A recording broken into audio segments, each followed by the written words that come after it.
Hey everyone, back on Project John here. I was supposed to get the wheels back yesterday.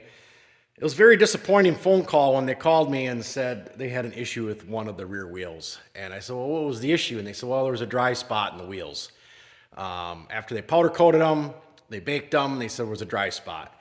And I said, is it on the side that has the hole for the valve stem? And they said, yep. And I says, yeah, not gonna work. They said, yeah, we're gonna redo it. And I says, yeah, if it was on the inside of the wheel, I could have lived with it, but it was on the outside. And I figured for what I'm putting into redoing these wheels and what I'm hoping to see when they're done, I had to have them redo it. So that was kind of a letdown. I really wanted the wheels back, and I had an appointment at the tire shop to have them mount them because I had no way of putting them on without possibly scratching them. And they have the correct equipment and the bands that can put around the face of the wheels so nothing gets scratched. So I was gonna have a tire shop do it. I had to call them and cancel the appointment. But I made a new appointment for next week. So after I pick up the wheels, I can get it done. So yes, major disappointment on not being able to get the wheels back yesterday. And I wanted to use the tractor this weekend. So this morning, we're gonna go through replacing this seal. I've decided I'm only gonna do the one. I had a second thought of why take something apart and replace something that's not a problem. And it may never be a problem. So I think I'm just going to replace the one, and I'll possibly keep the seal or I'll return the seal. Like I said, they're $100 for the seal. And there's some directions here on how to set the seal height so it properly seals up against the drive hub. This is the part that we're replacing, this number 22 here. John Deere, actually, my local dealership printed all this stuff off for me. And they actually have a part number here. And it's the axle, it's the number 22 right here. Axle output seal is what we're gonna take and replace today. So, follow me along. I'll go through the procedure step by step on doing the seal. And if you guys like these videos, Trent and I are just taking a small break from snowmobiles right now. The last 5 years straight, we've done snowmobiles 14 months out of the year. And a lot of our day-to-day projects have fallen behind. And especially like my Roadster over there, that I actually have back underneath the cover again. I'd like to get back on the Project Roadster and finish that. And we got some other projects. So I'm gonna start doing a bunch of videos of other projects that Trent and I do, starting with this tractor. And we have some construction projects we're gonna do this year. I actually finished the vintage camper with my daughter Megan, so I'm gonna actually do a walkthrough video on that because I don't have a lot of video of us actually doing the camper because I just didn't film much of it because I don't know. I was just doing snowmobile stuff for videos, so yeah, I'm gonna start doing more of what we're doing. If you guys like it, if you wanna see the little bit of mix up of what we do also, other than just work on snowmobiles, comment down below, please, if you want to see other stuff that we're working on. Maybe there's some other ideas I can show you other than just how to rebuild a Indy 650 engine. So, all right, let's get some tools out and get cracking on this drive axle. All right, 10mm socket on these bolts.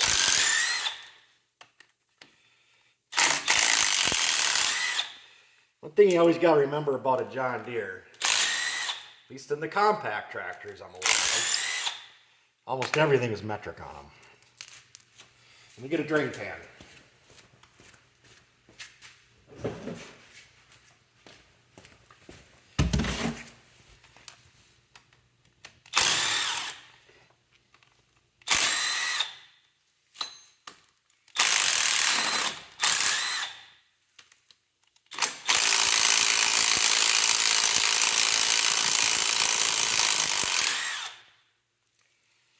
Oh, that one was kind of crusty.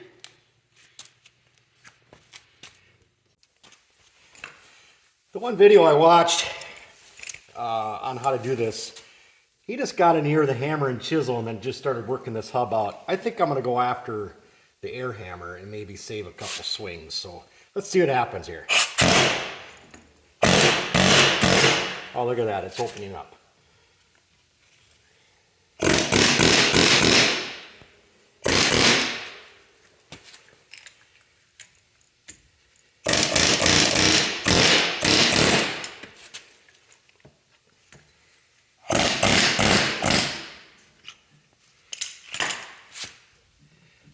is. There it is. So it's got a gear back here, and there's a snap ring and a bearing and stuff we'll have to press off. So we'll get this all cleaned up, and we'll get over to the press. The stinky gear oil in here.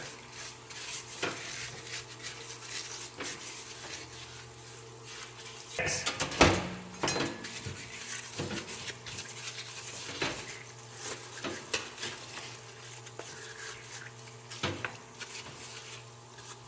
Snap ring right here that we want to take off first before we go over to the press. So just get that snap ring removed. Very simple. That came off very nice for a snap ring. I have had battles with snap rings before, but that came off very nice. So let's move over to the press now, and we are going to press this out. I believe I'm going to be holding it from here and pressing on this part right here to push it off. It's not a lot, it doesn't take a lot. From what I watched, it doesn't take a bunch. So we're just gonna press on this to press this bearing, and the gear will come off, and then that seal is gonna be on the back side of this. Just gonna press down on this. That took a lot more than I was expecting. I was a little nervous.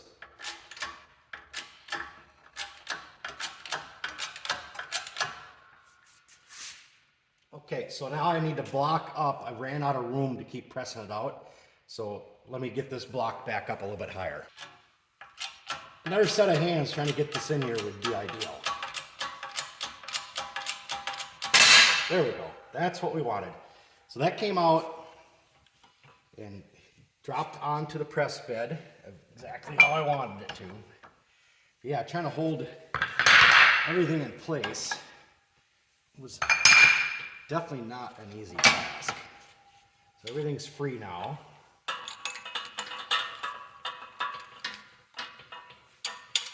Let's bring it back to the bench and open it up and see what we got. All right, so we have the bearing. I'm gonna flip everything as I take it off. That way I know when I go back on, I'm gonna flip everything back on. So then we have the drive gear. Once again, like I said, I'm just gonna flip everything over like this.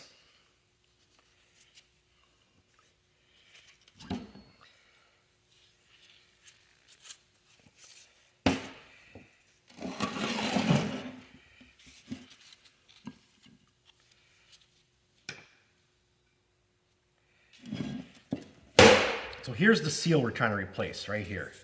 And you can see how it's set out. And in the instructions, they explain how to do that. That way it seals in here. It's an inner outer seal. So it's got a seal out here and seal in here. So let me come up with a way to get the seal out. And I'll bring you guys back. Let's get this old seal out. I think I'm just gonna use a piece of brass and a hammer here. I don't have the correct seal driver, so I got a message into a neighbor, see if he's got one, but I might install the new one with this also. I can't imagine everybody that's going to be watching this video is going to have a 3 1/4 inch seal driver. So I'd rather show you how to do it with something like this versus in using the correct tool. No, I would prefer to use the seal driver, but I'd like to show that it can be done with this because it's soft and it's not going to mess up the seal. I just took this seal out, 0 damage to it at all. Absolutely 0 damage. So I will see if the neighbor gets back to me. Possibly I'll use the seal driver. Possibly I'm going to use this because I'm confident this is going to work though without doing damage. So that's why I tested trying to get this one out to see if it was going to damage it or not. In the directions, it says to leave the top side of the seal 60 thousandths above the face of the hub. And then that will help, because this is a 2-piece seal. So there's this inner part of the seal that will get pressed out once you press everything back together. So this metal edge right here, see, I can just push the part of the seal back in there. So this metal edge, they want 60 thousandths above this. So my neighbor did have the correct seal driver, so I think I'm going to use that. But I'm confident if you worked it slow enough, you could use this. So let me try driving this in.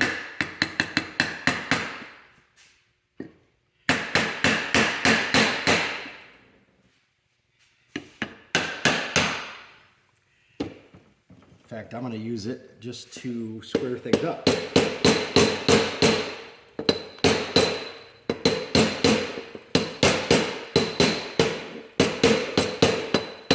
Yeah, I think this would work just fine. You can actually see what you're doing easier.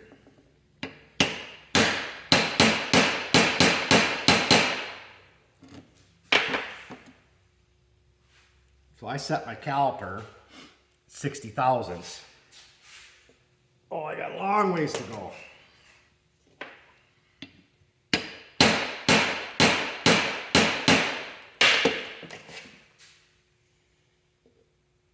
Well, I'm close. I'm close there, very close. Don't know how precise it has to be.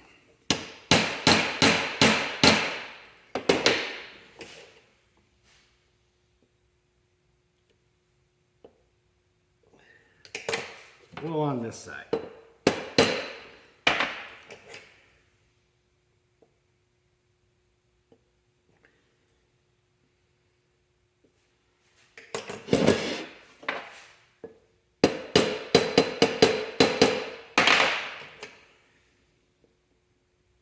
All right, I'm going to call that 60 thousandths.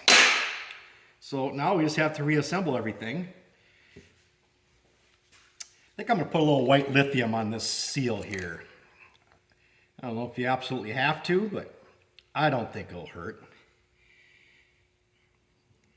Kind of prevent any kind of initial wear on it. Slide together a little easier.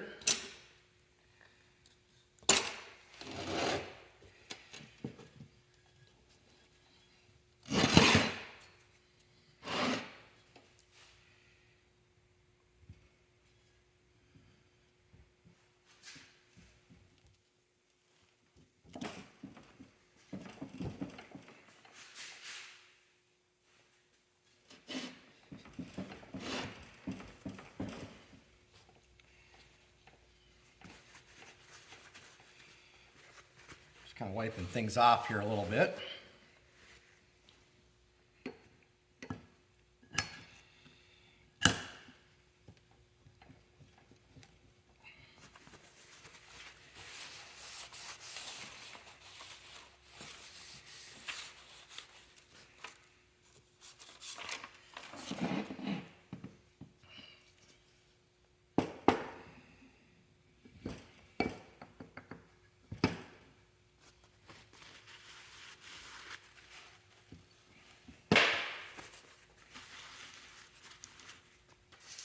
Okay, I think I'm going to start here and work my way down to a shorter socket on here because it's such a long ways away.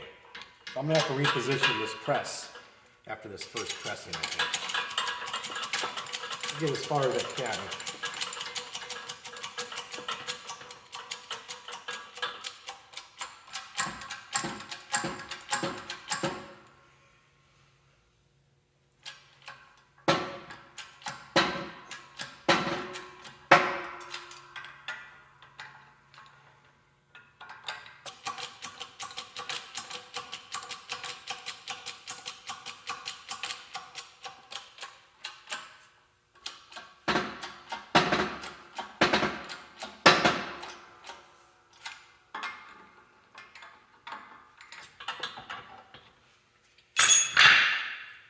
Okay, I just want to make sure the socket was big enough and I wasn't pressing the socket onto it. That would have been... Alright, I'm thinking that must be it because it just suddenly stopped. Yep, I can see the groove for the snap ring, so that is far enough.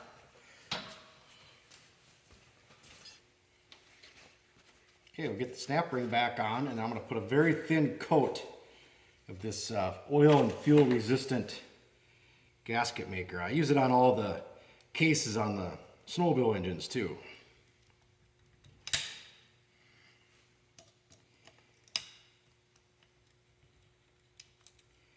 Make sure the snap ring is seated in. And just a super thin coat of this.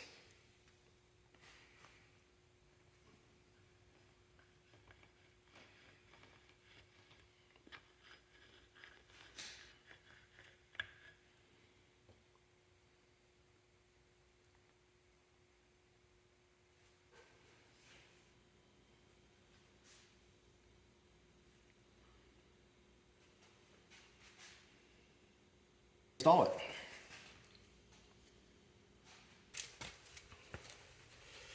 Well, I guess we'll find out if it matters on the positioning here, because I didn't like put a chisel mark across. Yeah, I didn't think of that. I don't recall seeing that in the other video I watched, so guess we'll find out if it lines up.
Well, hopefully with watching this video, you'll have the confidence to replace your own seal on your drive hub on your John Deere 4410. And I believe they're the same on all the 4000 series, 4100, 42, 43, 44. I'm not a tractor mechanic. This is how I did it. It's not necessarily a how-to, but it's more of a give confidence to you to do your own repair on your tractor. So the last thing I have to do is just put gear oil in it and hopefully get my wheels back from the powder coater soon, and I can get the tires and wheels back on it. So I hope you enjoyed this how I did it video on replacing the seal on my John Deere 4410. Thanks for watching. See you in the next video.